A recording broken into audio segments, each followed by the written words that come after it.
My name is Ethan Cole, and I was slapped in the face in front of a ballroom full of people at my own engagement party.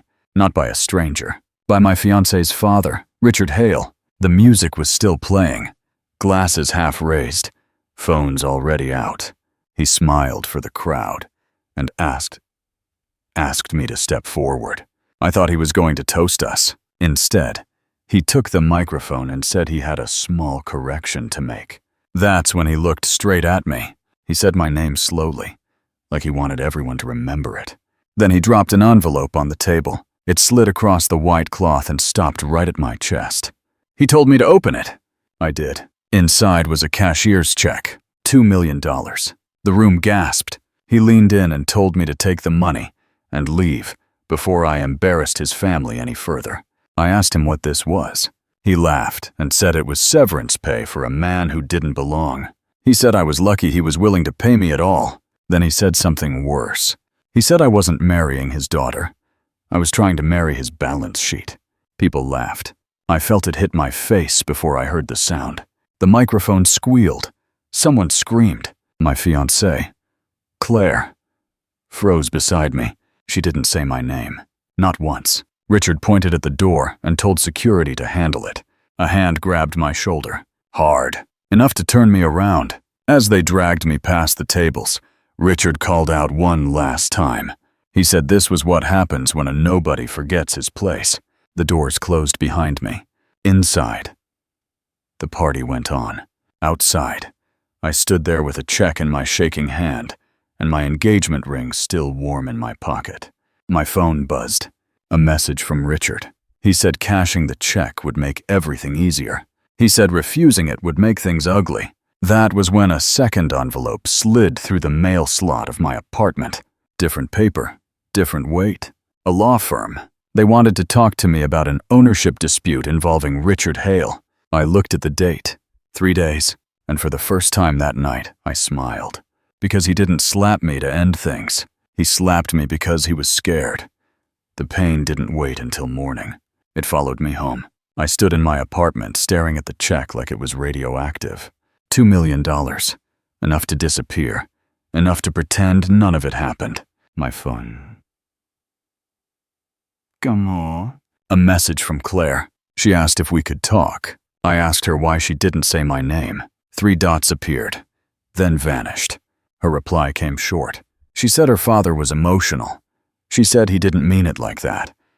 She said I should understand how important reputation was to him. That was the moment something cracked. Not loud. Clean. I told her reputation didn't slap people. Power did. She didn't reply. The next morning, the photos were everywhere. My face mid-turn. The slap frozen in time. Phones in the background. Smiles caught before anyone could fake concern. The headline didn't say assault.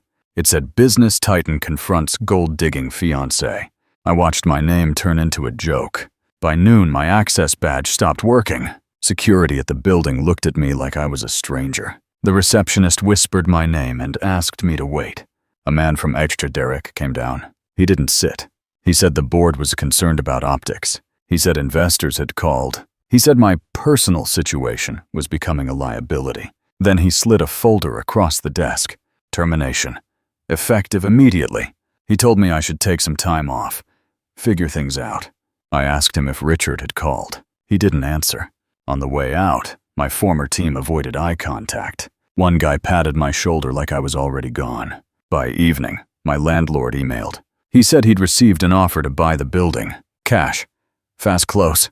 He said new ownership might restructure leases. I read that sentence 3 times that night. Claire finally called.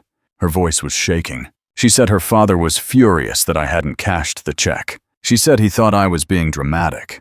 She said maybe I should apologize. I asked her for what. She said for embarrassing him.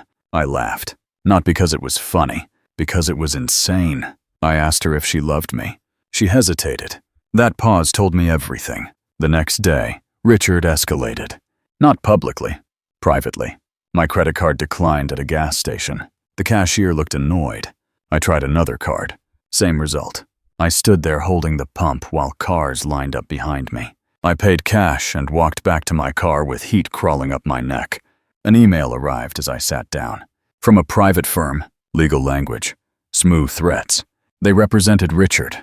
They said the engagement had involved misrepresentation. They said there could be consequences. They suggested we resolve matters quietly. Attached was a revised agreement. If I cashed the check, I would agree never to speak about the incident. Never. I wouldn't talk about the slap, the party, the threats. I wouldn't even say his name. They weren't buying my silence. They were erasing me. That afternoon, I ran into Marissa, a mutual friend. She looked uncomfortable. She said people were saying things. She said Richard told everyone I'd been using Claire, that I'd staged the engagement to force my way into the family. She said it was safer if we didn't see each other for a while. She hugged me anyway. Soft, quick, like touching something contagious. By the end of the week, the suffering got physical. I woke up to poundings on my door. Not police. 2 men in suits. One of them introduced himself as Tom Alvarez. He said he was handling asset verification.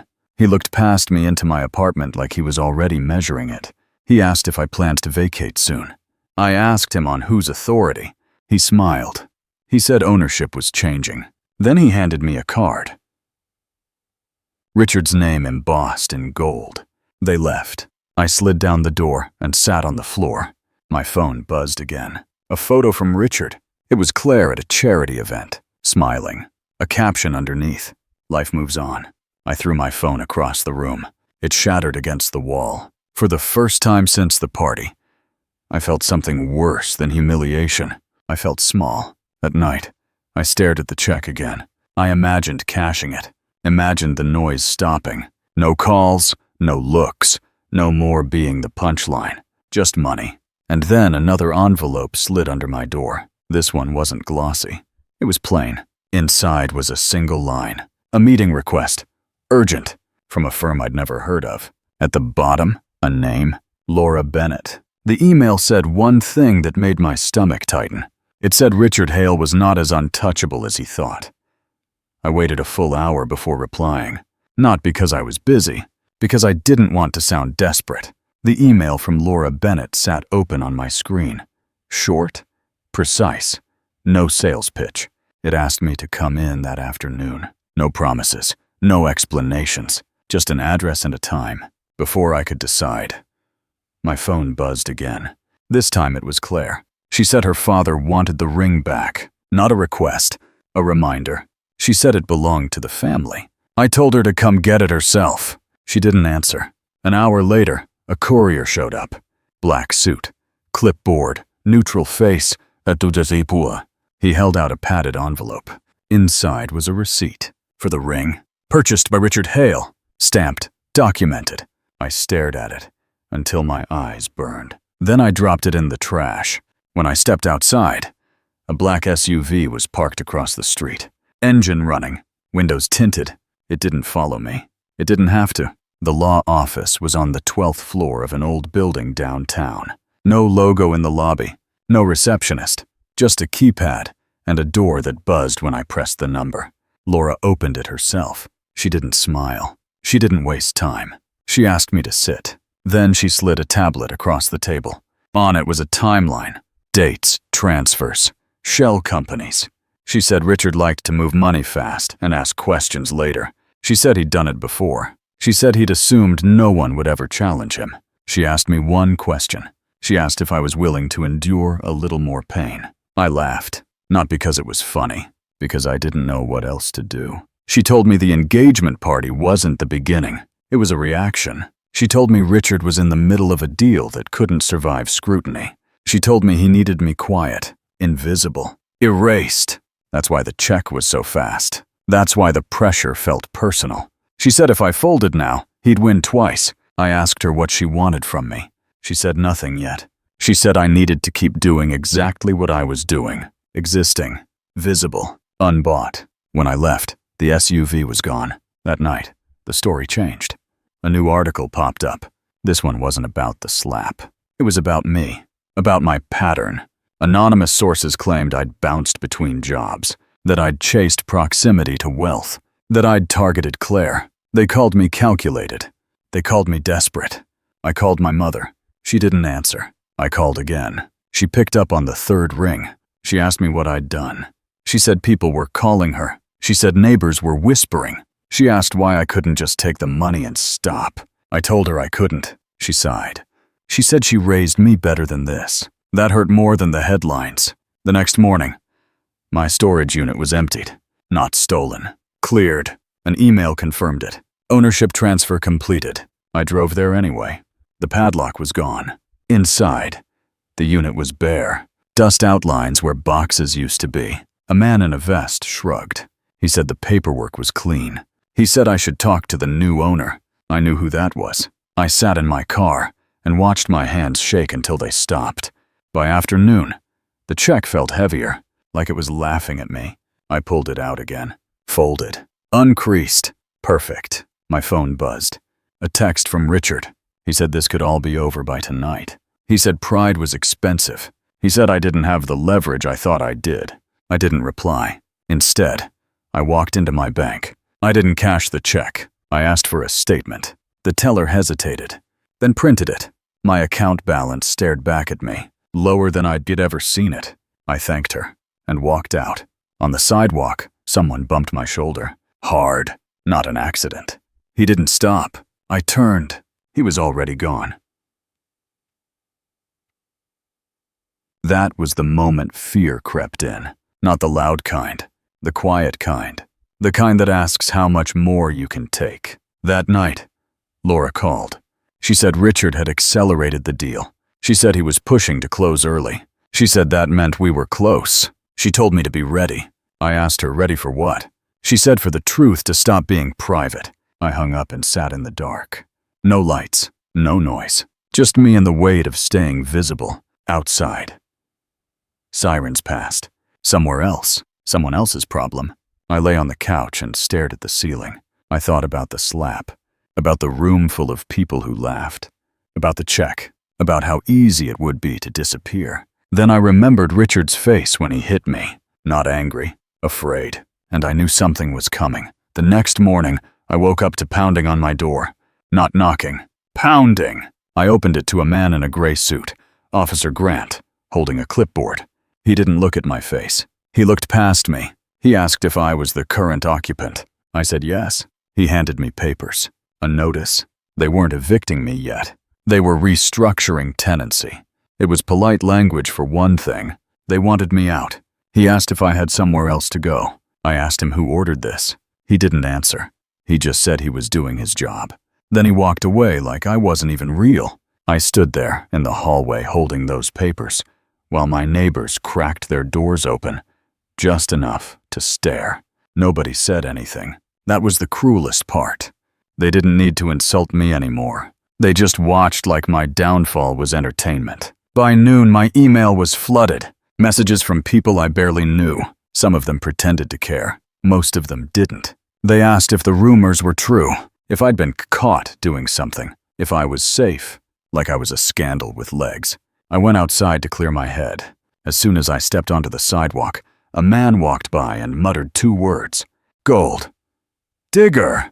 He didn't even slow down. He said it like it was a fact, like my name had been replaced by that label and everyone agreed.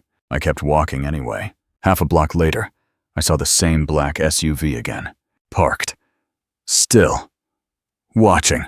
My throat went dry. I took out my phone and lifted it like I was filming. The SUV pulled away slowly. Not fast.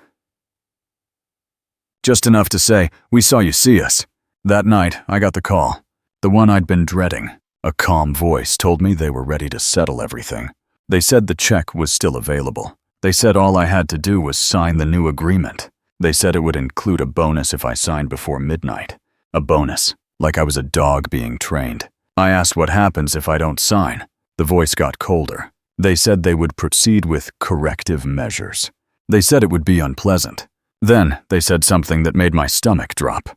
They said my mother might get caught in the crossfire if I kept acting stubborn. I went still. I asked them what they meant. They didn't answer. They just repeated the deadline. Midnight. Then they hung up. I drove to my mother's house immediately. When I pulled up, the porch light was on. Her curtains were closed tight. I knocked. She opened the door just a crack. Her eyes were red. She didn't invite me in. She asked me what I wanted. I told her I was worried. I told her someone mentioned her. She snapped. She said strangers had been showing up. Polite. Smiling. Asking questions about me. She said they weren't threatening her with words. They were threatening her with presence. She said she didn't want trouble. She said I brought trouble. Then she said the sentence that almost ended me. She told me to take the money and stop ruining her life. I stood there with my mouth open and no sound came out. Because what do you say to that? I nodded. I told her I understood. I didn't, but I said it anyway. I walked back to my car and sat there shaking. I didn't cry. I couldn't. My body felt like it was trying to survive by turning everything off. When I got home, my door lock was jammed. Not broken, not forced, just jammed. Like someone wanted me to struggle for a minute before I got inside. I pushed harder.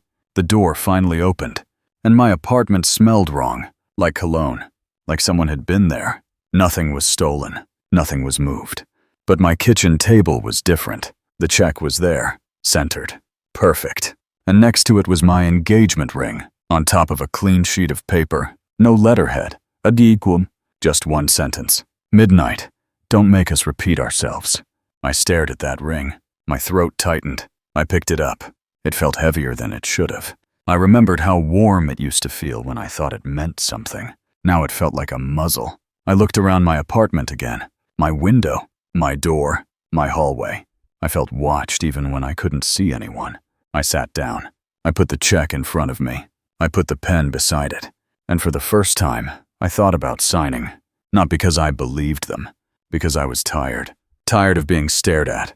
Tired of being hunted politely. Tired of watching people I loved flinch away from me like fear was contagious. I lifted the pen. My hand hovered over the line. Then my phone buzzed. One message from the same person who'd asked me to stay visible. It said they were ready. It said there was something happening downtown. A celebration. A signing. It said the man who slapped me was about to toast his victory in public. And it said if I wanted to stop being a victim, I needed to come now. I stared at the check. Then I stared at the ring. Then I did the first thing I'd done in days that felt like mine. I shoved both into a drawer. I didn't tear them up. I didn't cash it. I didn't sign. I just hid them like I was done letting them sit in the center of my life. I grabbed my coat. As I stepped out, I noticed something on the floor outside my door. A business card. No logo, just a name, and a courtroom address. I didn't recognize it, but the message was clear. This wasn't just money. This was law. And for the first time since the slap, I felt something that wasn't humiliation. I felt momentum. I arrived downtown 10 minutes before it started. The building was glass and marble. Security everywhere. Valets lining cars like trophies. Inside, people laughed too loud.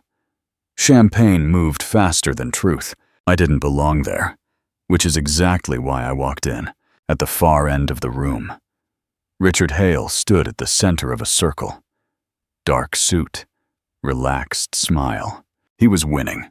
A banner behind him announced a partnership. A billion-dollar word printed clean and confident. I felt eyes on me as I moved closer.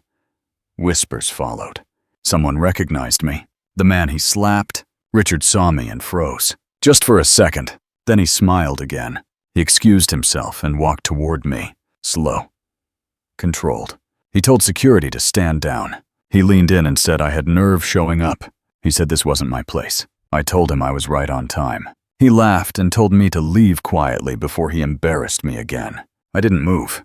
That's when Laura Bennett stepped in beside me. She didn't raise her voice. She didn't need to. She handed a sealed envelope to the event coordinator. Then she handed another one to Richard. He didn't open it at first. He glanced at the logo and frowned. Then he opened it. His smile collapsed. The room didn't go quiet right away. It took a second. Like everyone felt the shift before they understood it. The document shook in his hand. Laura spoke clearly enough for people nearby to hear. She said the court had issued an immediate injunction. She said all asset transfers related to the partnership were suspended. She said counts were frozen, effective effective immediately. Someone laughed nervously. Richard looked at me and hissed that this was a stunt. Laura corrected him. She said it was evidence. She said the investigation had been fast-tracked. She said his signature appeared in places it shouldn't. She said money moved on dates that didn't match filings. She said tonight's celebration was now part of the record. Richard raised his voice. He said this was private. Laura said it stopped being private when he slapped a man in public and tried to buy his silence. That did it. Phones came out. The event coordinator backed away. Richard tried to hand the document back. Laura didn't take it. She told him to read the last page. He did. His face went pale. He looked around like he was searching for oxygen. He tried to laugh again. It didn't land. He said this was a misunderstanding. He said lawyers would fix it. Laura nodded. She said lawyers would be busy. Then she turned to me. She asked if I wanted to say anything. I did. I stepped forward and spoke loud enough for the first row to hear. I said he didn't slap me because I was weak. I said he slapped me because he thought I'd disappear. I said he offered me money because he thought I could be erased. I said he was wrong. Richard snapped. He told me I was nothing. He said I should have taken the check. He said I'd just ruined my life. I looked him in the eye and said the line that ended him. I said he didn't lose money tonight. I said he lost control. The room exploded. Questions. Shouting. Phones everywhere. Security finally moved, but not toward me. Toward him. The partnership representative pulled Richard aside. Not gently. The banner behind him was already coming down. Laura leaned close and told me we were done here. As we walked out, Richard shouted after me. He said I'd regret this. He said I'd always be nothing. I turned. Just once? And said the last thing he heard from me. I said I walked in poor. I said he was walking out exposed. Outside. The night felt colder, but lighter. Laura told me the injunction would hold. She told me the court hearing was set. She told me this was only the beginning. I believed her, because for the first time since the slap, I wasn't reacting. I was watching him fall. The fall didn't look like a crash. It looked like paperwork. Quiet, official, unforgiving. The court moved fast. By Monday morning, the injunction was everywhere. Accounts frozen. Deals paused. Names pulled from letterheads. Richard didn't make statements. His lawyers did. They used words like temporary and clarification. The market didn't care. Partners backed out. Banks went silent. Boards asked questions that didn't accept excuses. Laura called me at noon. She said the hearing was set. She said the evidence was clean. She said this wasn't about one deal anymore. It was about a pattern. That afternoon, the video resurfaced. Not the slap, the celebration. Richard holding a glass, smiling. Seconds before the envelope landed in his hand. Someone slowed it down, zoomed in. You could see the exact moment he realized he was finished. People noticed. The story flipped. Headlines stopped calling me a nobody. They called him reckless. They called him exposed. Claire didn't call. She sent a message. She said she was sorry for how things ended. She said she didn't know how bad it was. She said she needed space. I didn't answer. Not out of anger, out of clarity. At the hearing, Richard sat smaller than I remembered. No smile, no swagger. Just a man reading documents like they were written in another language. When it was over, the judge didn't raise his voice. He didn't need to. He confirmed the freezes, authorized the investigation, denied the motions to dismiss. Richard's attorney packed up quietly. Outside, cameras waited. Richard walked past them without stopping. No statements. No way. Just silence. At night, Laura sent me the numbers. After penalties. After fees. After reversals. Enough to live. Enough to choose. I didn't celebrate. I slept. For the first time in weeks, I slept without dreaming of a hand coming at my face. Days later, a package arrived. No return address. Inside was the engagement ring. No note. I held it for a long time and felt nothing. I put it back in the box and donated it the next morning. Someone else could make it mean something. Richard resigned 2 weeks later. Voluntarily. That's what the release said. His name vanished from websites. Photos archived. Awards quietly removed. People who once stood next to him now pretended they never had. That's how power works. It loves you loudly, leaves you quietly. I ran into him once more, by accident. Different street, different weather. He didn't recognize me at first. When he did, his jaw tightened. He looked older, smaller. He said my name like it tasted bad. He told me I destroyed him. I didn't argue. I just said the line I'd been holding. I said he didn't lose his money.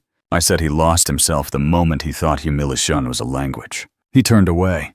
I didn't watch him leave. Some endings don't need witnesses. I moved apartments. Not far, just enough. I kept my life quiet. Intentional. The money stayed in accounts until I knew what to do with it. Then I used it carefully. Not to build an empire. To build distance. To build peace. On the anniversary of the engagement party, I walked past the ballroom. Different banners. Different music. Same doors. I didn't go in. I didn't need to. Because the last thing I learned was the simplest. You can't buy silence from someone who's done kneeling.